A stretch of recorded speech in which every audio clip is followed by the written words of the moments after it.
নির্বাচনের টেন্টেটিভ তো মনে হয় আসিফ মাহমুদ। রাজনীতির মঞ্চে তিনি সবসময় দৃশ্যমান, সরব এবং আলোচনার কেন্দ্রবিন্দু। কিন্তু ব্যক্তিগত জীবনের এক বড় সিদ্ধান্ত তিনি চুপচাপ নিয়েছিলেন, কাউকে কিছু না জানিয়ে। হ্যাঁ, তরুণ রাজনীতিক আসিফ মাহমুদ সজীব ভুঁইয়া ৮ মাস আগেই বিয়ে করেছেন, আর এতদিন সেটি ছিল পুরোপুরি গোপন। সম্প্রতি এক পডকাস্টে এসে তিনি নিজেই এই খবর প্রকাশ করেন। স্বাভাবিক আড্ডার মাঝেই হঠাৎ জানালেন তার বিয়ে হয়ে গেছে এবং ৮ মাস ধরে বিষয়টি প্রকাশ করেননি। এই স্বীকারোক্তি মুহূর্তেই সামাজিক যোগাযোগ মাধ্যমে আলোচনার ঝড় তোলে। জুলাই অভ্যুত্থানের পর অন্তর্বর্তী সরকারের কনিষ্ঠ উপদেষ্টা হিসেবে দায়িত্ব পালন করা এবং পরে জাতীয় নাগরিক পার্টিতে যুক্ত হওয়ার কারণে তিনি ছিলেন রাজনৈতিকভাবে অত্যন্ত আলোচিত এক মুখ।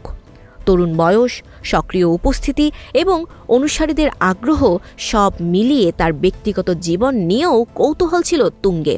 ঠিক এই কারণেই তার ভাষ্য অনুযায়ী যৌথ সিদ্ধান্তে বিয়ের খবর গোপন রাখা হয়েছিল। অপপ্রচার বা অযাচিত আক্রমণের আশঙ্কাই ছিল মূল কারণ।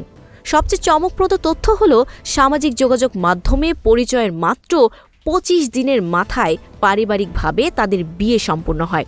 দ্রুত সিদ্ধান্ত, সীমিত পরিসরে আয়োজন আর দীর্ঘ সময় নীরবতা সব মিলিয়ে ঘটনাটি যেন সিনেমার গল্পকেও হার মানায়। বিয়ের খবর প্রকাশের পর অনলাইনে দেখা গেছে মিশ্র প্রতিক্রিয়া। কেউ শুভেচ্ছা জানিয়েছেন, কেউ হতাশার ইঙ্গিত দিয়েছেন। এমনকি ব্যক্তিগত জীবন গোপন রাখার প্রসঙ্গে তার তুলনা টানা হয়েছে জনপ্রিয় চিত্রনায়ক সাকিব খানের সঙ্গে, যদিও এ বিষয়ে সরাসরি কোনো মন্তব্য করেননি তিনি। Desk report, news flash 71।